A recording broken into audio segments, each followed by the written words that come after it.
Assalamu alaikum wa rahmatullahi barakatuh. Welcome back to the Muslim Millennial, where we talk about religion, culture, and education. In the last video, I reacted to a portion of the discussion where Dr. Jordan Peterson addresses his message to Muslims. This was a video that was made a few months back, and it created a lot of controversy within the Muslim community. If you haven't watched that video yet, check it out up here. In this video, I'm going to be reacting to a conversation between Jordan Peterson and Mohammed Hijab. In this excerpt, Mohammed Hijab invites Dr. Jordan Peterson to Islam to become a Muslim. In the past, Jordan Peterson has sort of dodged the question.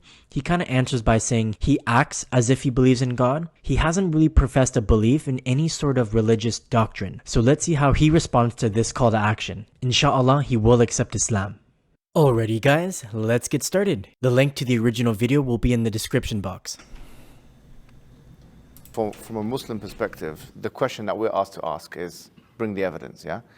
If I were to bring reasonable evidence, which would satisfy some kind of probabilistic reasoning, that the Prophet Muhammad, we believe is the final prophet, right? That he was a true prophet, would you be willing to become a Muslim? I wouldn't dispute a priori the idea that Muhammad was a true prophet.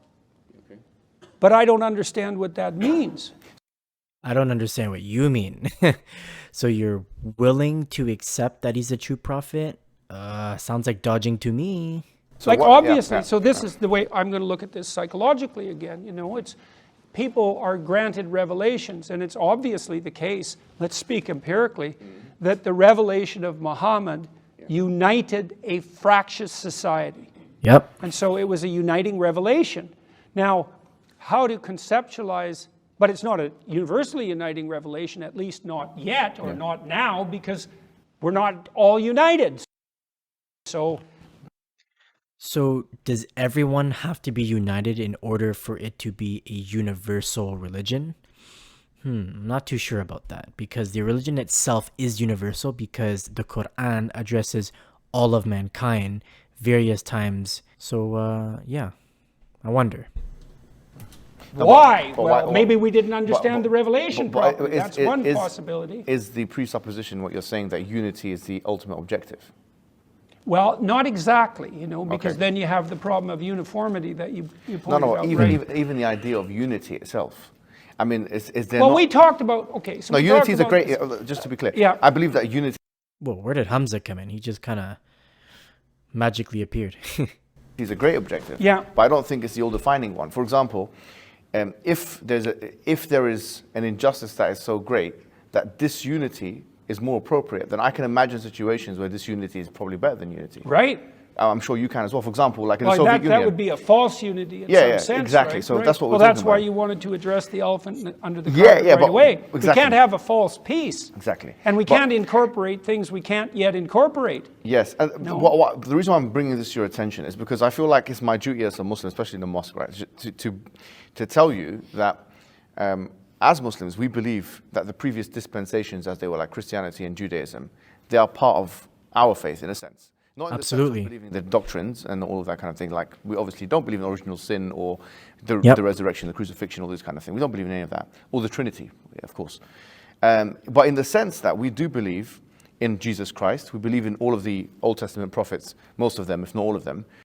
So yeah, we believe in the figures of the Bible, right? In the prophets, right? We don't believe in every theological doctrine, but we believe in the figures that arise in the Bible. You know, Abraham, Moses, Jesus, and so on. Yeah. And we believe that each prophet was sent with two things. The message, which is to believe and worship in one God, and some kind of evidence to indicate their truthfulness.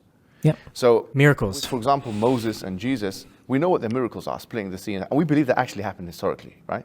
We have no qualms with that. We don't have this kind of materialistic viewpoint on the issue. With Muhammad sallallahu alaihi wasallam, we believe that because he was sent to all of humanity, he had to have an evidence base that would satisfy not just the eyes. In other words, it wouldn't be just something that could be witnessed. It would be something that can be interrogated and scrutinized for all times and places. So it would be an auditory revelation. In this case, it's the Quran. The Quran means a recitation, yeah? And the Quran, it provides a challenge to create a book, anything like it, right? It even says in the Quran itself to produce a book like it. Yeah. So the central message of the Quran is Tawheed, or the idea of worshipping one God and believing in one God. The oneness of God. Yeah. But there is an attempt in the Quran to challenge, like for example, there's something called the falsification test. Yep. What I just said. Or the inimitability test. The Quran says, for example, that try and find a contradiction within the Quran. Had it been from other than God, لَوَجَدُوا فِيهِ اخْتِلَافًا كَثِيرًا, would have found in it many contradictions. This inimitability challenge is to produce something as sophisticated as it in terms of the linguistic composition as well as the structural component. This is very interesting because now even Western academics like Angelica Neuris and others have said that this challenge has not been met. It's a German Orientalist. She's recently said this. So this is another thing. And then you have a range of prophecies, for example. Like if you look at Deuteronomy chapter 18, verse 21, it's mentioned in the Bible that one of the hallmarks of a true prophet is that, or a false prophet is that when they talk about the future, that it will be false. But the Quran makes very specific prophecies about the future. For example, in chapter 30, verse 2 to 4, it says, غُلِبَتِ الرُّومُ فِي أَدْنَى الْأَرْضِ وَهُمْ مِنْ بَعْدِ غَلَبِهِمْ سَيَغْلِبُونَ.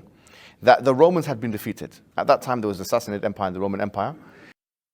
Yeah, so I actually made a little short video about this. So if you want to watch that, just click on the link above. And they were in war with each other.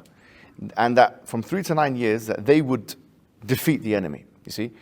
It gave very specific timelines. It gave very specific, and this was a very risky type of prediction. Because if you got it wrong, then it would so risky. Undermine the entire prophethood of the Prophet Muhammad. If one prediction is wrong, right? If one thing is contradictory, therefore the Quran wouldn't be able to hold up to scrutiny in the same way. It did happen. And in fact, you'll find historical things which are not even in the Quran. That Rome was defeated?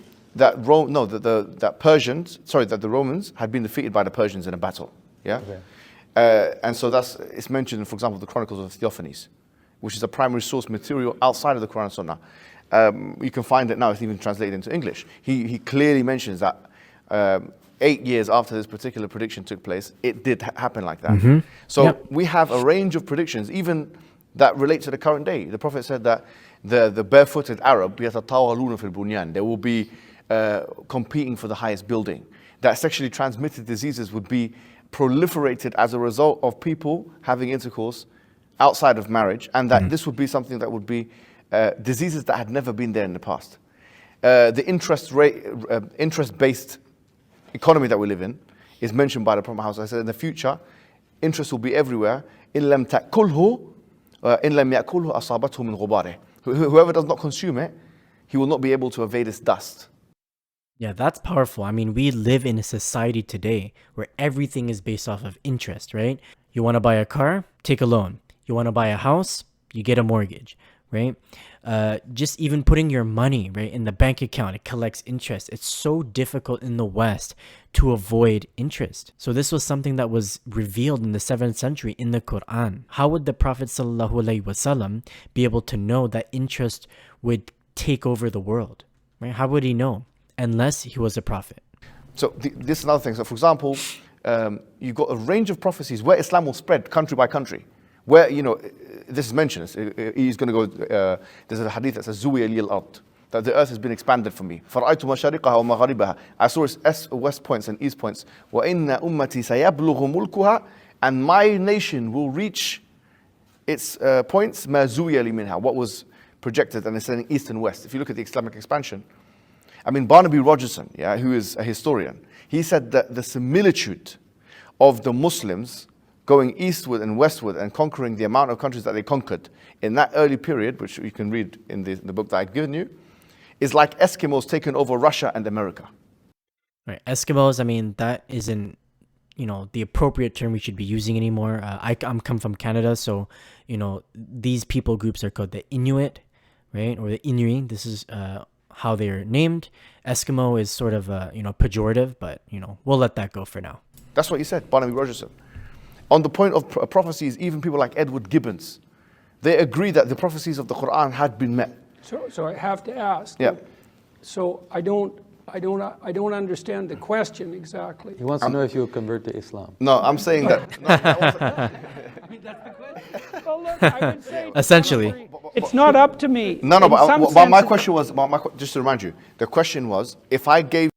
I mean, he's not wrong there, Peterson. He just said that it's not up to me. And truly, Allah subhanahu wa ta'ala will guide who he wills. And it says so many, many times in the Quran that he guides who he wills.